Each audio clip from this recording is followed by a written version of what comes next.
వరంగల్ జిల్లా హనుమకొండలో ఉన్న 1000 స్తంభాల గుడి మన రాష్ట్రంలోనే కాదు మొత్తం దేశంలోనే ప్రసిద్ధి పొందింది.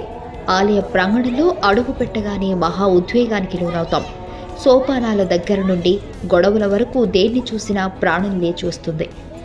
కూడ్యాల మీద తీర్చిదిద్దిన శిల్పాలు దివ్యలోకంలో అడుగుపెట్టిన భావన కలిగిస్తాయి. ఇది చాలా పురాతనమైన గుడి.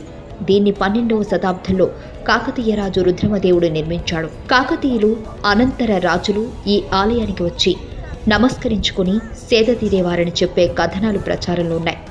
పేరులోనే స్పష్టమవుతున్నట్లు ఇది 1000 స్తంభాలతో నిర్మితమైన దేవాలయం. అయితే 1000 స్తంభాలను గణించడం కష్టమైన పనే. కొన్ని విడిగా ప్రత్యేకంగా కనిపించినప్పటికీ కొన్ని కలిసిపోయి ఉంటాయి. ఆలయ వేదిక వద్ద కొన్ని సుస్పష్టంగా కనిపిస్తాయి.